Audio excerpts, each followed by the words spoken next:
Philip Graham with Ear Trumpet Labs microphones. We're here at the IBMA World Bluegrass, and with the help of D'Addario and the fabulous Man About a Horse, we were going to talk a little bit about some of the best techniques for miking a bluegrass band, and specifically how to get beyond the, I guess in your case, 5 up, 5 down standard lineup approach.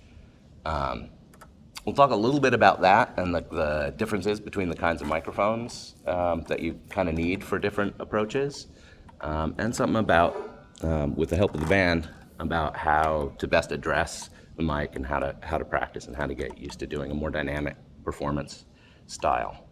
When you first go to perform live in a place that's doing sound reinforcement, you're probably going to run into a bunch of dynamic microphones all lined up. Usually one for your vocal, one for your instrument. And what you'll usually be told is get right up on that mic. You have to get as close as you can. And with dynamic mics, that's true.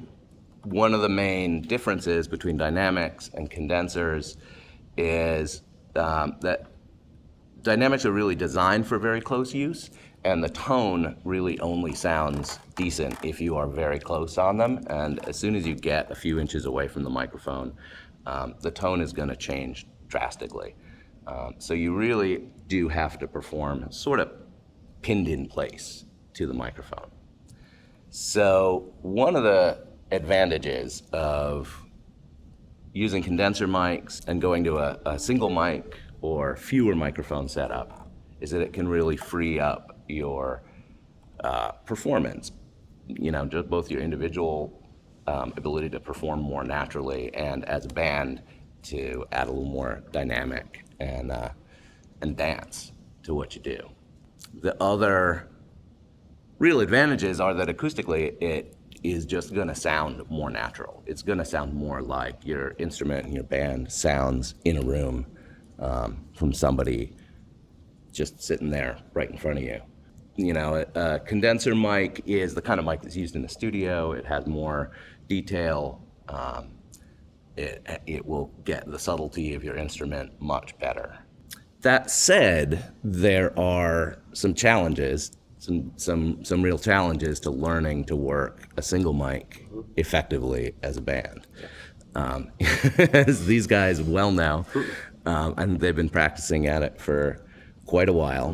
They're very good. It's on the one hand a more natural performance approach, I guess, right? I mean, it does feel a little more like as you're used to sort of playing knee to knee when you're, when you're learning tunes, or when you're sitting around jamming.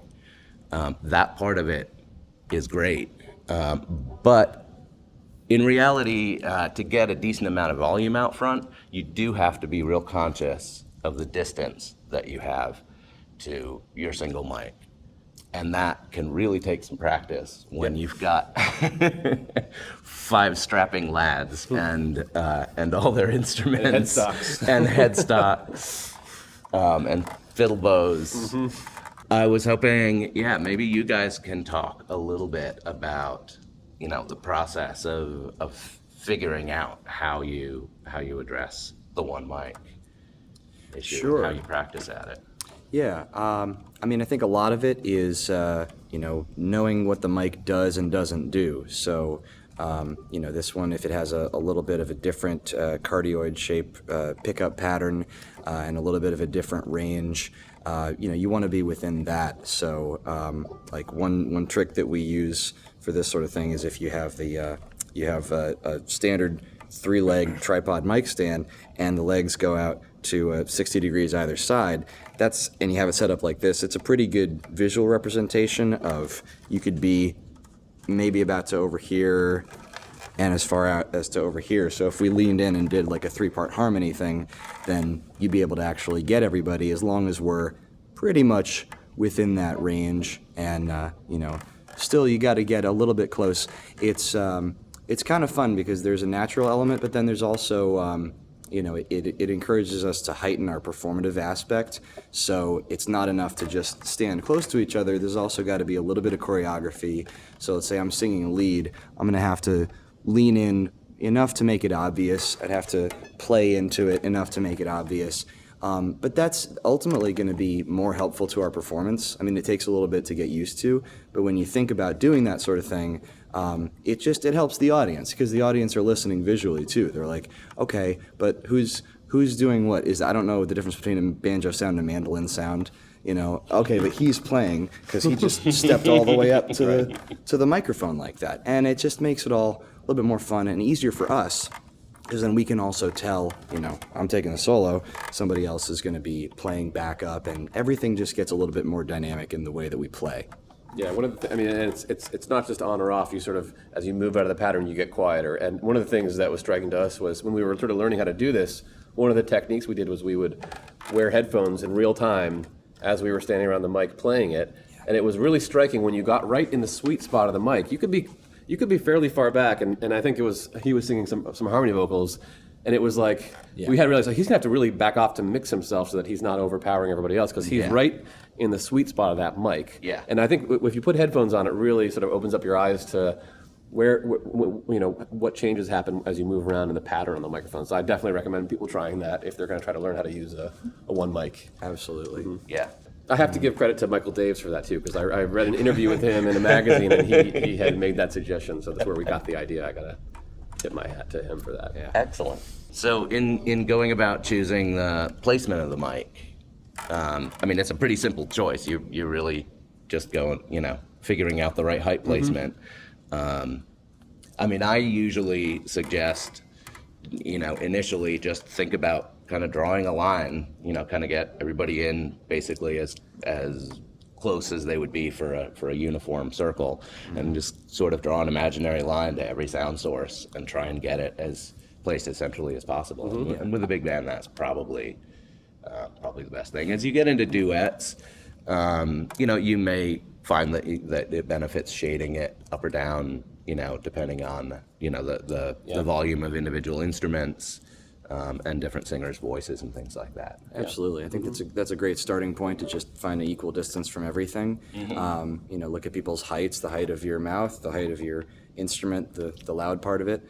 And then, it's counterintuitive, because of course you always want the vocals to come through clearly. But with a group like this, we sing pretty strong, and actually sometimes we've heard, maybe with the softer instruments, so like guitar, if we ask somebody out in the audience how does it sound, and you should always listen when people say stuff like, "Oh, it's good," I could hear the guitar a little bit more. It would be nice if I could.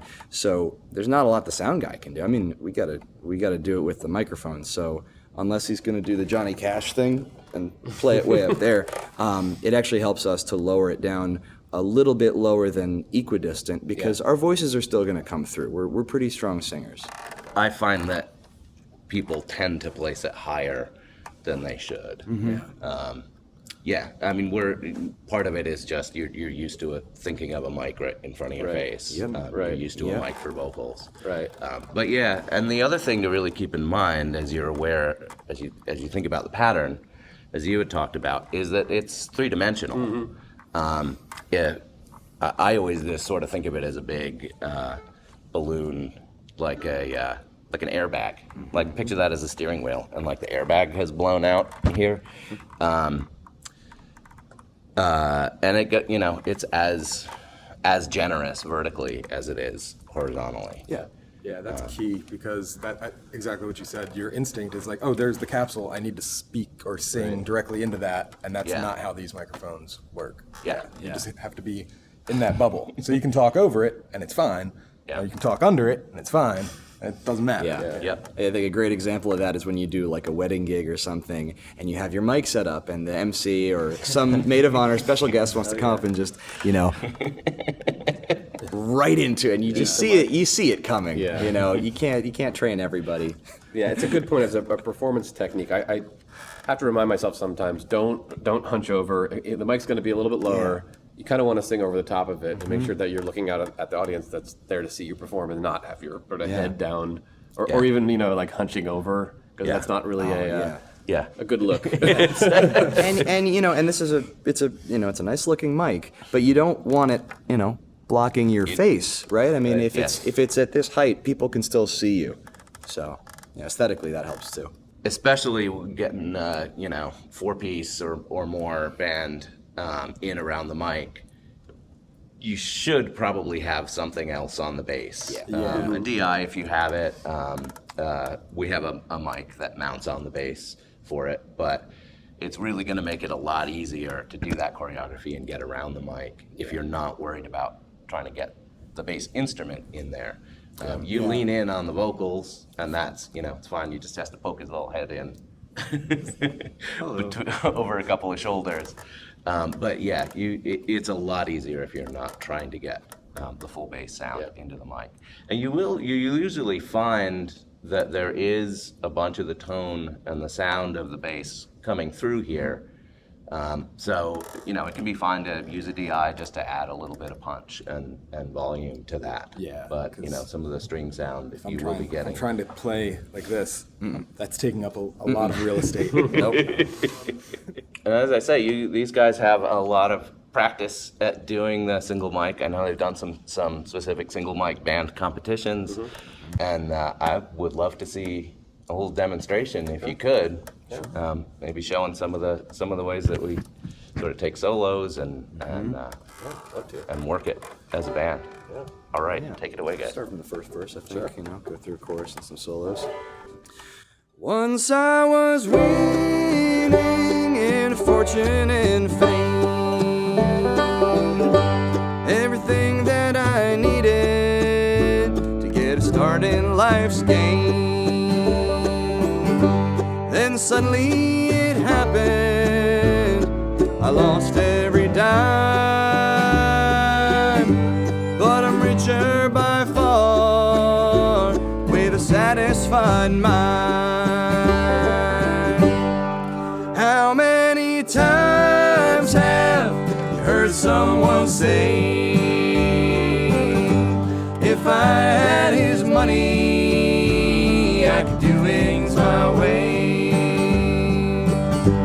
But little they know that it's so hard to find one rich man in 10 with a satisfied mind.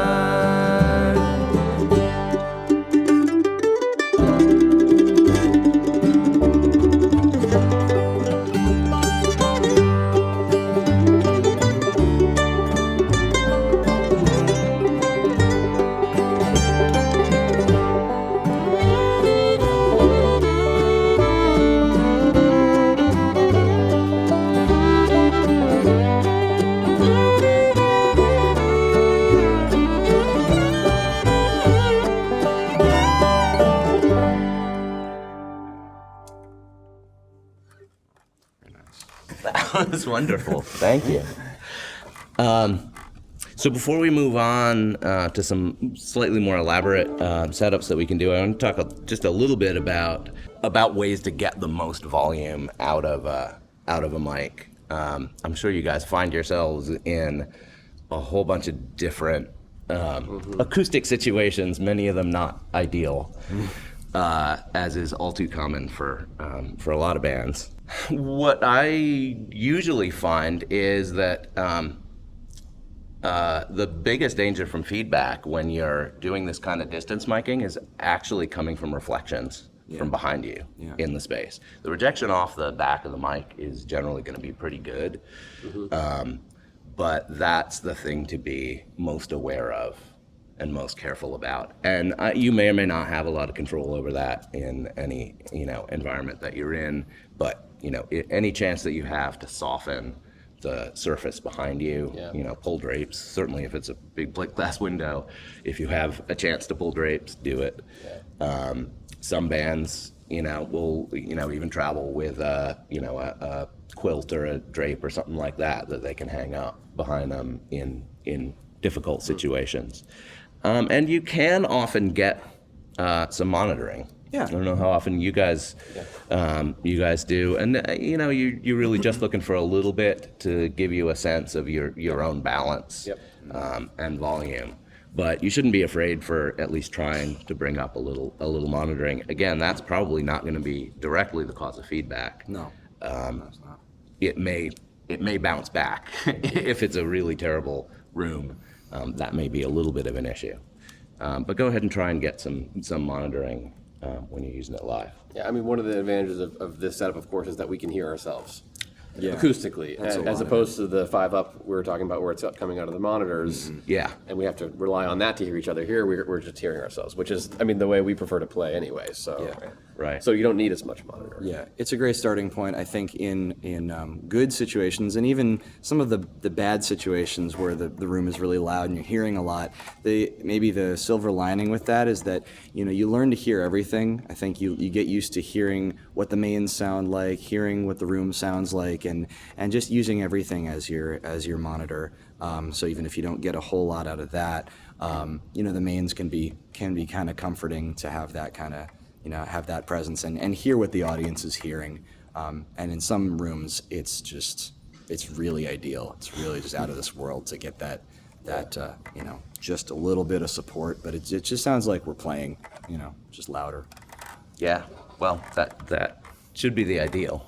I would hope. Yeah. And it's also helpful to kind of give the whole band a focus of what's going on directly in the center. You know, sort of the invisible audience member. Well, kind of invisible. Imaginary audience Yeah. member with a big hairdo. But, you know, and if you're, as far as not even taking solo breaks, you know, if you're filling and you have something to say, you know, gives you a presence.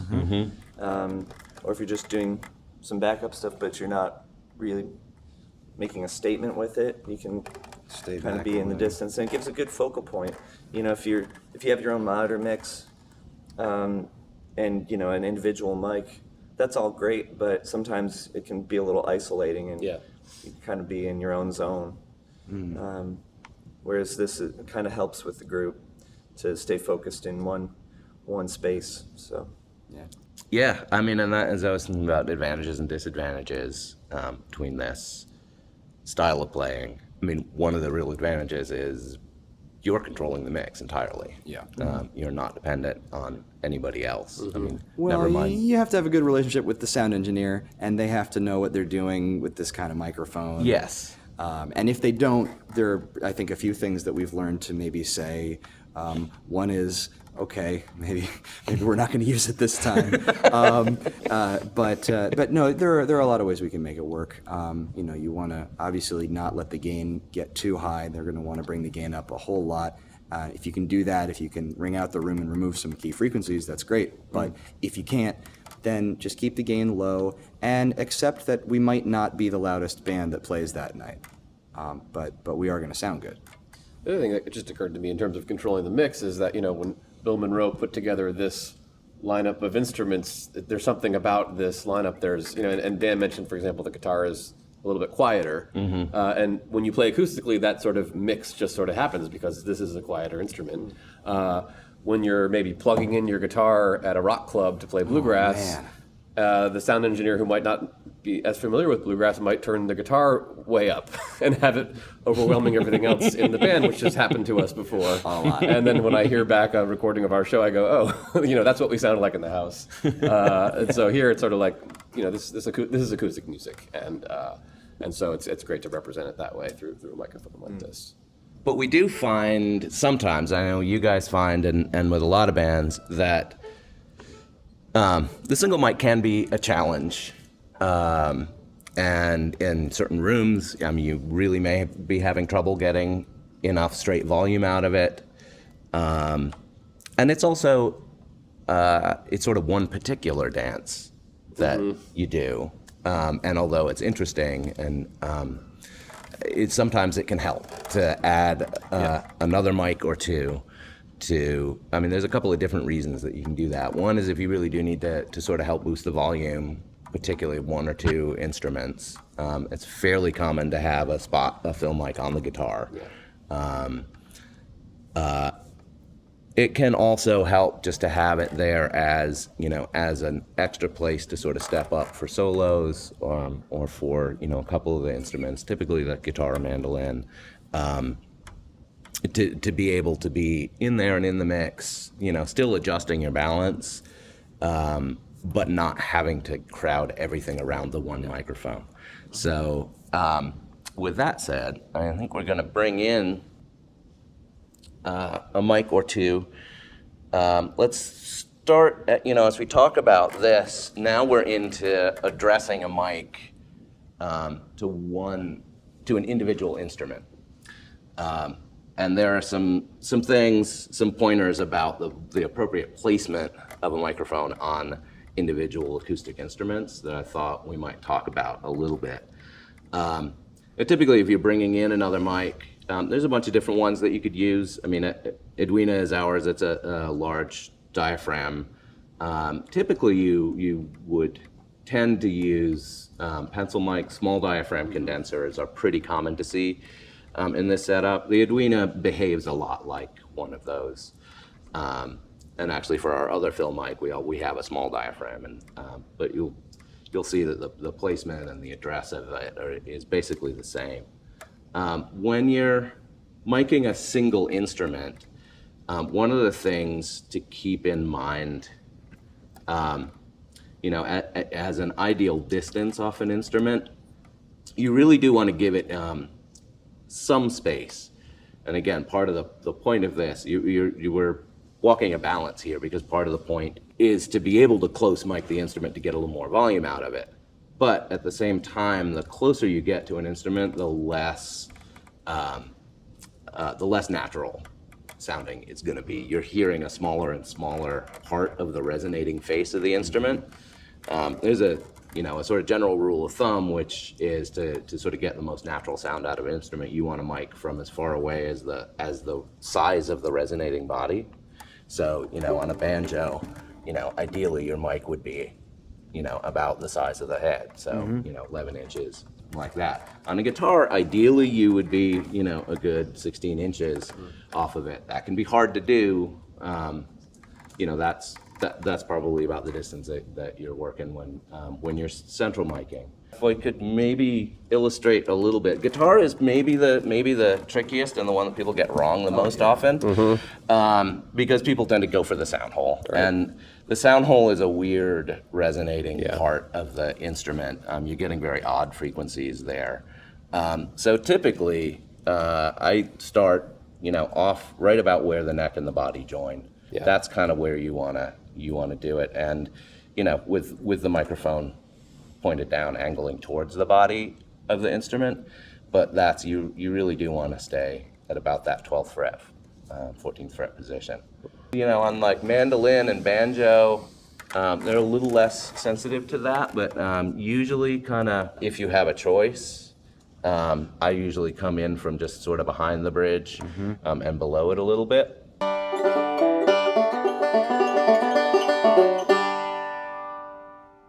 Yeah, and the mandolin, similarly, I think, usually kind of off of the face, but behind the bridge is usually a good spot.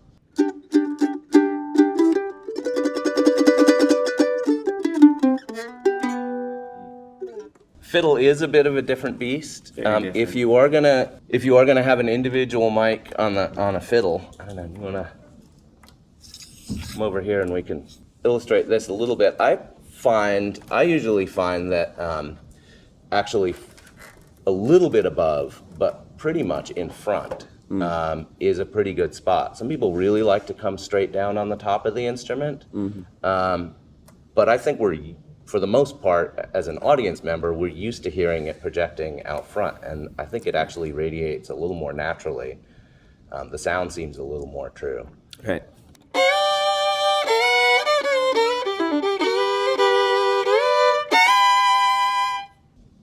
All right, so when you guys are doing, I guess it's sort of your preferred setup, at this point would be a central mic with a couple of fill mics. So do you want to talk a little bit about how you choose what to play in each and where you go about placing them? I think a lot of it depends on room size, sort of basic rule for like a number of people who are trying to hear you. So, how hot is the amplification going to need to go? And sometimes you get into a space and just acoustically, you can look around and just feel how sound's bouncing around in there. And, it's going to change a little bit with people because sound check is an empty room, but you can get a pretty good sense of I think we most of the time we'll look at each other, we'll come into a room and we'll say, this is probably a one mic setup, I think. We could try more, but if we don't need it, obviously we don't want to go to the effort of setting everything up. And then other places, it's a little bit bigger, might be a little bit louder of a room. Okay, let's say the stage is less of a box and more of a row. So then we don't really have the luxury of standing around it in a deep semicircle. So we're going to have to spread out, and that way we really have to distribute the mics out a little bit wider. So it's partially that, the shape of the stage, the size of the room, how loud we need to get, how close to the mics we might have to get. Mm-hmm. Yeah. And I think if we're going to do a central mic and 2 spot mics, most commonly I think we'll have the banjo and mandolin sharing a microphone. Mm-hmm. And then we'll have one on the guitar, sort of as you mentioned earlier, because it's a little bit of a quieter instrument. And then we'll sort of lay it out that way. If we have 3 microphones, and if we add more, we get crazy and yeah. If the vocal mic is high enough, the fiddle can still play into it comfortably.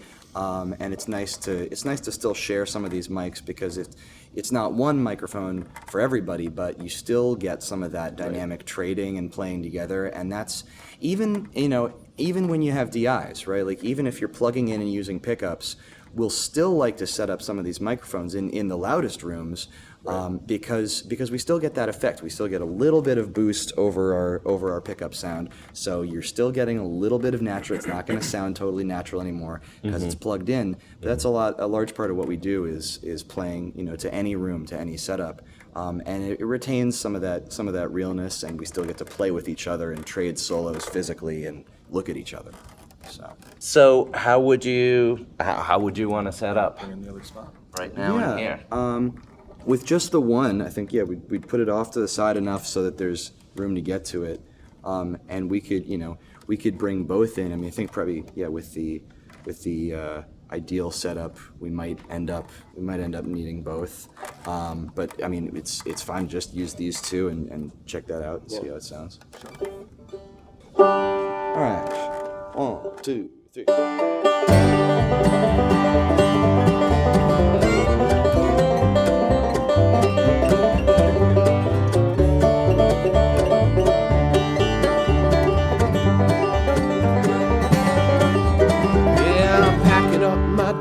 Catch a train southbound, it's a long way to Memphis. Lord, I hear the sound of the wheels under my feet, taking me from my hometown. Up from the Blue Ridge Mountains, my home is just a few hundred miles away. But a city boy I spawn, and a city boy I'll die, but in them Carolina hills I'm gonna stay.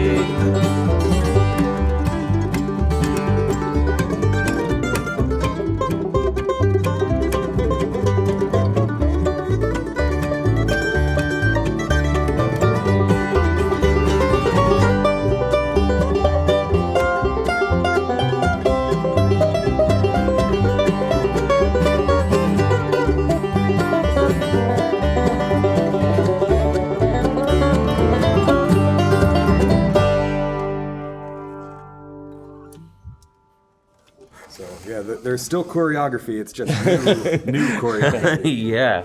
Well, and so how much do you guys, rehearse every song with different setups, or how much of this are you kind of winging with each setup that you do? 100% bling.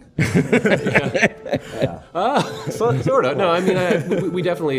You mentioned we did some band competitions, and in that situation, we definitely spent time thinking about what is the ideal, setup for this song. And Like that. yeah, and so we would move things around for the songs. But I think in general, we have sort of, I would say, a toolkit of skills of knowing how to work with these microphones, and so we'll switch it up. We'll do things differently and experiment, and that's fun too, even just to sort of mess around and see what works. These microphones are instruments, and learning to use them. It's not like we have a choreographed routine that we do exactly the same, but it's like about where you need to be for it to sound right, and so you kind of Right. Yeah. And let's face it, it's entertaining to watch and see if somebody's going to get hit in the head with a headstock. That's just fun to watch. That's Blood sport. Yeah, part of the show. exactly. Fantastic. All right, well, let's bring in, as I said, there's one more mic. This one is a small diaphragm, similar acoustically to a pencil mic condenser.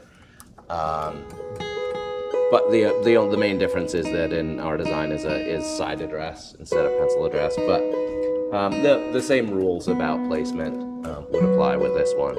So how would Typically, we have that stage right mic a little farther away. Yeah. It's kind of a banjo or guitar mic, depending on who's where. And this is kind of a mandolin or guitar mic, depending on who's where. I'll try over So I'm here. singing this And the song. fiddle is going to sneak into that vocal mic. So I'll be Yeah. here. Yeah. Yeah. Yeah. That sounds about right. Yep.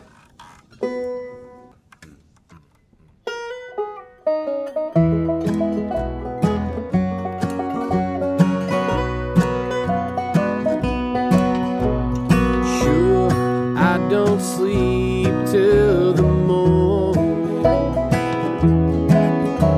and it's cold lying here all alone,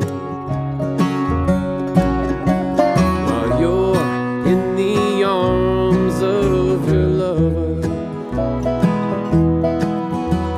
All I've left's to fare thee well upon my phone. Sure, I can't stop my mind from wandering to the taste of your tender lips so sweet. But I've got a better thing coming. When the sun comes up, I'll get back on my feet. My next love will thank you for treating me lightly, for making me want to be one woman man. She'll write you a letter, she'll sign it sincerely, she'll thank you for leaving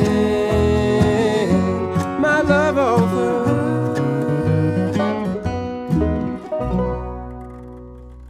Like that.